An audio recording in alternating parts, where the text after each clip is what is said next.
Welcome to another episode of our legal program, Discovering Justice. Our guest today is Chief Justice of the Chelsea District Court, Diana Maldonado. I am your host, Lucy Rivera, and welcome to our show, Judge Maldonado. My pleasure. Thank you for having me. Judge Maldonado is the Chief Justice of Chelsea District Court. She is the daughter of immigrant Puerto Rican parents. She is a product of public education, and she obtained her degree at Stony Brook University in New York. And Judge Maldonado was appointed to the bench in 1999 by Governor Argeo Paul Cellucci, and she attained her degree at Northeastern University Law School. Judge Maldonado, what a pleasure to see you again. I did have an opportunity to read this article at La Semana, and this was back in 1999, shortly after you were appointed to the bench. And in this article, there is a moving story when you were little. Tell us about that. I think they were asking me when was the very first time I ever thought about becoming a lawyer. And I told them this story that there was a friend of mine who lived across the street. Her name was Grizel. She came from a family of 8. She had 7 brothers. I came from a family, I was the youngest of 10, had 9 brothers and sisters. And so the question when we would play was always, or we came to each other's families' houses, was, oh, what are you going to be when you grow up? So Grizel was over at my house. We were like 7 years old. She was over at my house. And I always wanted to be whatever my favorite sibling of that week was doing.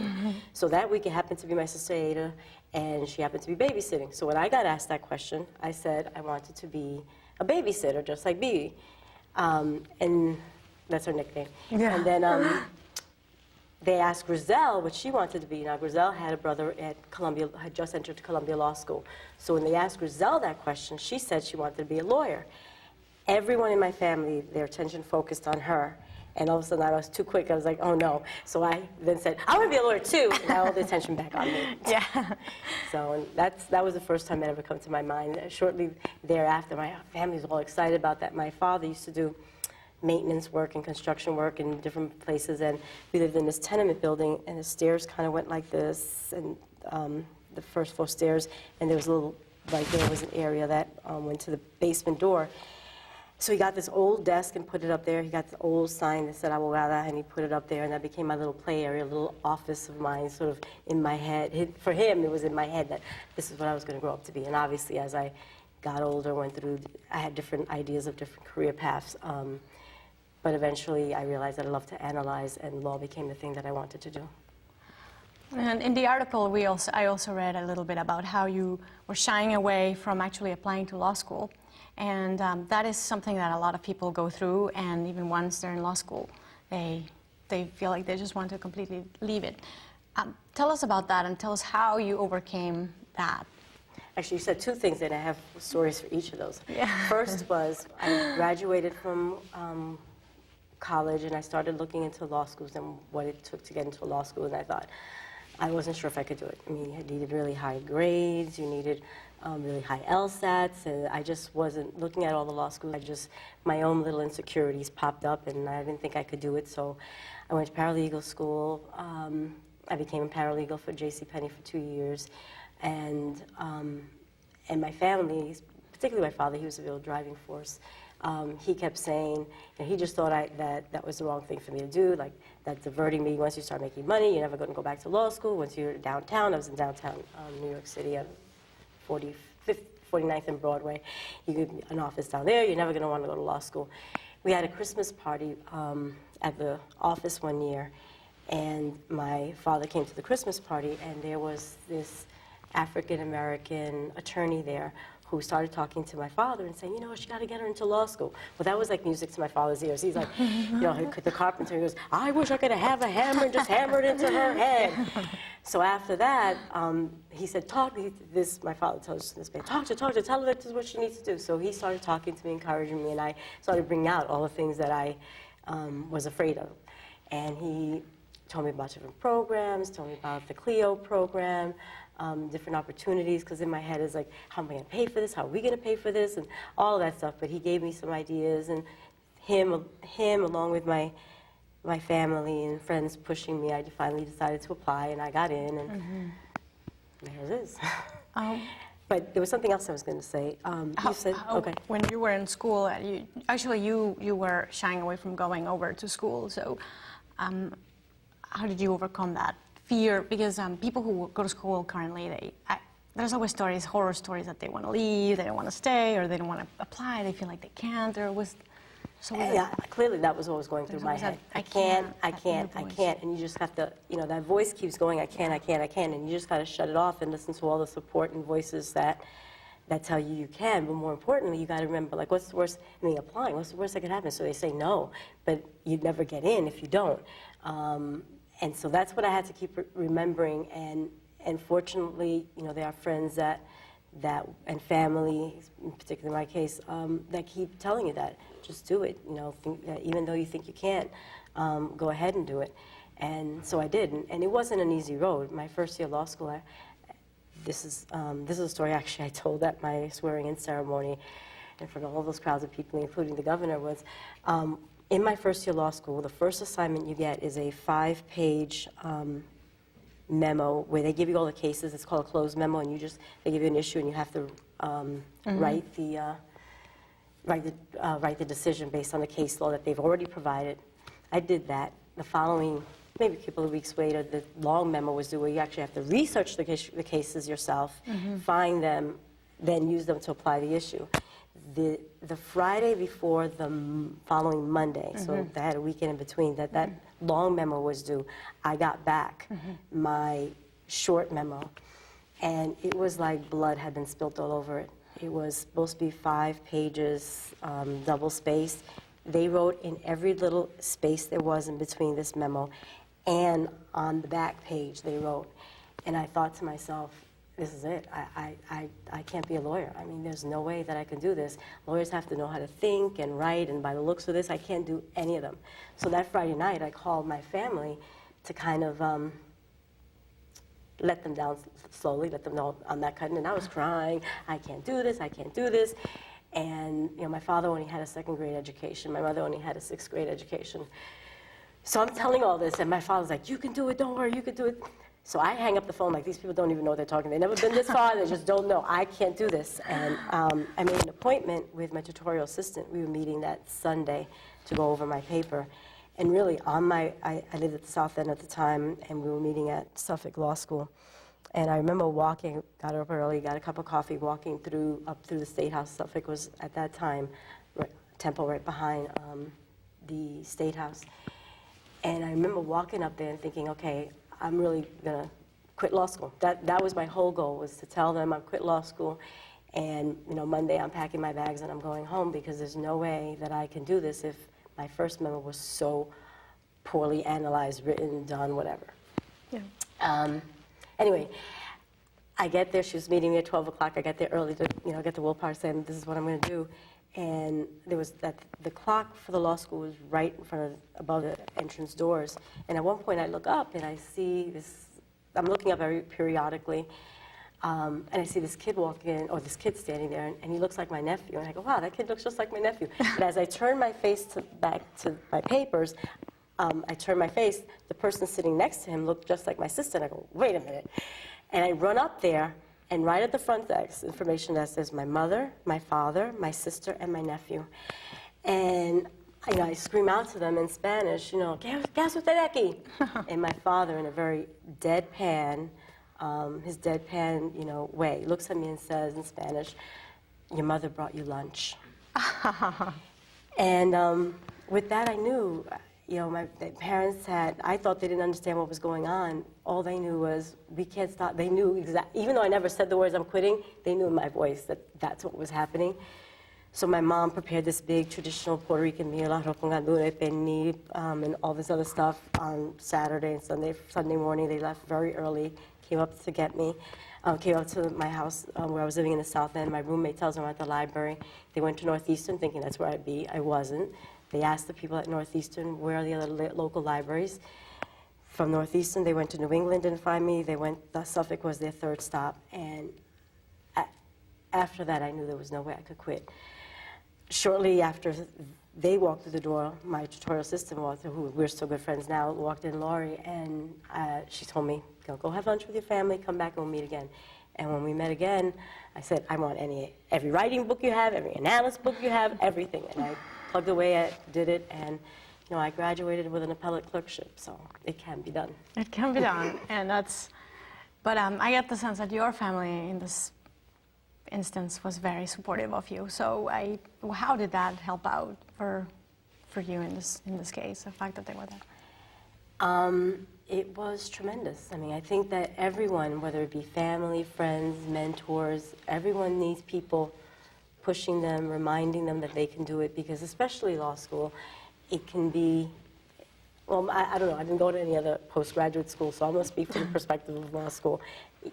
There's a method of teaching, there's a method of screening out, and it could be hard, it could be demanding, it can play with your self-confidence in really, in real tough ways, and you have to, it's not about not being able to do it, it's about being able to believe in yourself enough that you can do it, and like I said, shut that voice off that says you can't and get past that, because, I mean, I think law school is meant in some ways weed out the weak. That's right. So in that vein, what are some of the challenges you see for women in law today? Women in general, or for women, for Latino women in law school? In law school, or not, I would say in law school, not profession. In law, yeah. I mean, I think that it is still a very male-dominated field. There are still few Latinos or Latinas in the field, and sometimes we could be not fooled. I won't say the word fooled, but it's not really fooled. Sometimes we could sort of lose perspective because we've had such wonderful breakthroughs in the last couple of years. I mean, we have a Latina woman who is on the Supreme Judicial Court.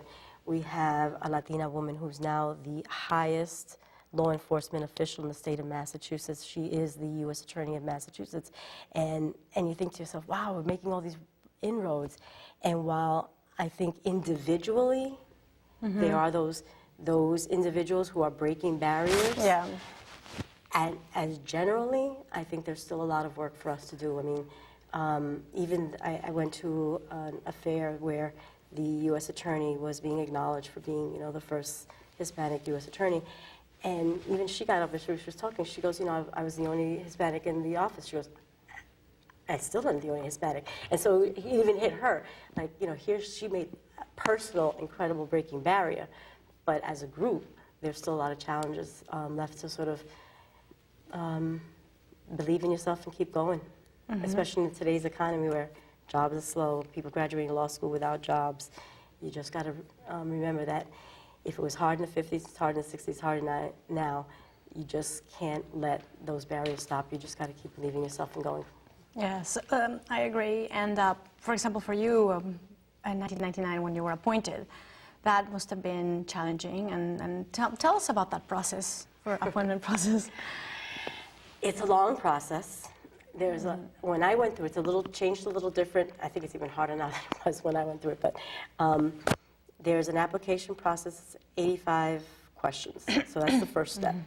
You got to make sure that thing is airtight. You do it. It takes weeks to answer all the questions, and then you review it with someone else. Have someone else review it. Make sure that there are no mistakes, because lots of people find there are only a few. We have 362 judges in the entire state of Massachusetts. So if you think how many lawyers there are, how many positions, and how many open up at any one given time. And how many Hispanic judges were there when you actually were appointed? When I was the only second Latina. The last one who appointed before me had been 10 years before that, and only the 7th Hispanic, and that was 12 years ago. And sadly, here we are 12 years later, and there's, because of attrition and then some non-appointments and only recent appointments, we're back to only 7. There's 7 Hispanic judges in Massachusetts. Yes, 7 then, 7 now. Well, there's some work to be done. That's exactly what I'm saying. That's what I mean in terms of you could look at personal breakthroughs and say, wow, we made it. But when you look at the overall, I mean, here was 1999, I was number 7.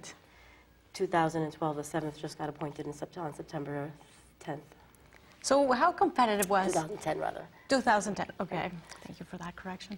And I want to ask you, for you, and in general, for young Latina attorney Diana Maldonado, how competitive was that bid to be a judge in 1999?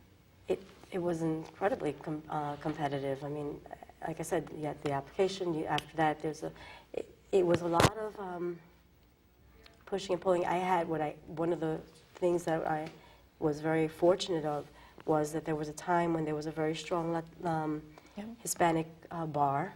There was who really made it known that there were few Hispanics on the bench, and made it known that Chelsea was a predominantly Hispanic community at this point and was looking for a Hispanic. There was a very strong Hispanic voice in the community itself, and I was fortunate that the governor was sort of hearing that, and his legal counsel were hearing that, and they were looking to appoint more Hispanics because we were so few and far in between.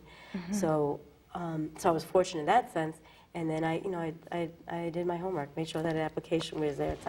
Made sure I spoke to people that could teach me the process, mock the interview. The interview before the Judicial Nominating Committee is the next step if your application is accepted. And I think then it was either 14 or 17 people. Now it's 21. And you have a 20-minute interview in front of 21 people. You don't know what, you have to sort of, so I mocked it the same way you would your first trial, your closing arguments or your opening arguments or your cross-examinations. You do it and do it and do it.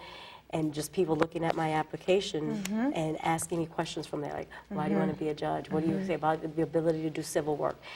Tell me about when you were, everything, so that you get yourself in the mindset of how you're going to answer that. And then each step beyond that, there's several due diligences, and it's as I remember going through it, it was sort of an 8-step process. 8-step, and how long would it be, more or less? How long is that application process? When I went through it, I remember talking to, and this is what I say about reaching out for mentors, and I remember talking to Judge Grabau, who was the very first Hispanic ever appointed to the Massachusetts judiciary. And he was instrumental in sort of telling me about the process and so forth. And he had said, don't worry if you don't get the first time. Don't worry, it could take a year, it could take 2, it could take so forth. My process, I actually I finished my application and submitted it on April 28th of 1998, and my nomination was confirmed on December 2nd. I remember because of my birthday. December 2nd of the year 1999, and I was appointed January 28th of December 2nd of 1998, and I was appointed January 28th of 1999. So I would say April, May, June, July, August, September, October, November, December confirmation, and January, so 9 months. 9 months. Before I got on the bench. Due diligence, speak about due diligence. Judge Maldonado, what are some of the challenges? What's Chelsea District Court facing fiscally? What are the challenges fiscally this year? Well, it's a hard economy everywhere, and certainly the trial court has been affected by that. The budgets have been less, and we've had to. Some of it is little things like, Chelsea was a building that was built probably when there was more affluence. It has no water fountains because we had water bubblers. Well, as soon as the economy started hitting, those got taken away. But those are little things that that employees don't have. More importantly, there's been hiring freezes. There's been natural attrition of employees by retirements and incentive retirement packages, and people changing jobs or so forth, and there's been no ability to hire in the last few years. So you have the work, and in fact there's been an increase of work because there's been some statutory changes that have given Chelsea more like the harassment orders. So there's all of that. So you have more work, less staff to do it. There's been a union contract that hasn't been funded, so you have hasn't been funded in 3 years, so they're not getting even the money that they were promised. So I think the biggest challenge is keeping the morale going, is keeping, there's been judges and clerks taking furloughs. Furloughs is where you agree to give back a certain amount of money. we agreed to 5-day furloughs where it was voluntary, and but most judges did it, most clerks did it, where our salary, a week's salary was basically taken away. You don't work for those 5 days, you just take those furlough days. So there's been keeping them around so they get the work out of them. I think Chelsea is one of the, it's not filmed, some courts in the trial court have faced the possibility of closing. Chelsea's not one of them. We service Chelsea, we service Revere, we do criminal law, we do civil, we do housing. There's a juvenile session that sits twice a week. We do mental health commitments, restraining orders. I mean, last year our restraining orders were nearly 1,000 requests alone. Our criminal docket was even greater than that. So it's a busy, busy court, and it's getting the work done and keeping the morale of the employees to get it done and to service with a style. I'm proud to say Chelsea continues to be one of the courts that does an amazing job of going above and beyond for any person coming through it, and I hear it all the time. I won't mention what courts I hear it differently about, but I certainly know that Chelsea's one of the ones that people feel that they get heard when they come into our court. And well, just to remind everybody, welcome to Discovering Justice, our legal program. My name is Lucy Rivera, and I am the host of the program. Today, our guest is Judge Diana Maldonado, and she is the first justice of Chelsea District Court. Judge Maldonado, you were talking to us about Chelsea and how in the docket. Tell me about the different dockets that Chelsea has and all the different services that you have for the community. I know you did mention Chelsea and Revere, but... Okay, fine. We service Chelsea and Revere. That's the jurisdiction we cover. We have a civil docket. We have a criminal docket. We have a housing court, yes. So evictions and so forth, foreclosures. We have juvenile. We host a juvenile session 2 days out of the week. We do civil commitments, civil mental health commitments. Mental health court. We do restraining orders, yes. Warrants of what we call warrants of apprehensions, and our probation staff. We run a drug court. We do with something that's called Saving Lives Through Literature. People on probation get the opportunity to learn how to sort of better themselves through reading and literature, and that's done evenings in conjunction with Bunker Hill Community College, and they have a Chelsea site. We have the fatherhood program. Again, those are done evening, where the couple of staff members sort of have weekly sessions in terms of teaching people better parenting skills for probationers. So I think we sort of do a full gamut of services. And you are the Chief Justice of this whole gamut of services. So what are your challenges? I know you work with the city manager and or not, maybe? I don't really work with the city manager. I've obviously met him and know him, and people think of Chelsea community again. We're Chelsea and Revere. Revere is a very sort of right greater Boston kind of community. Chelsea is unique in the sense it's only 1.8 miles, heavily populated, and incredibly diverse. And to wrap up, as opposed to Revere, that is much bigger than. I just wanted to wrap up the show today, the program, and thank everybody for watching our program again, our legal program, Discovering Justice. And I wanted to thank again Judge Diana Maldonado for being here with us today, the Chief Justice of Chelsea District Court. And for all of you who are listening and who are watching us, please contact us and let us know what you would like to hear, what are your concerns in the legal field. If you'd like to contact us, you can reach us at lucybostonlaw@yahoo.com or lucinda.rivera@gmail.com. Thank you, Judge Maldonado, for being here My today. pleasure. Thank you for having me. Appreciate it.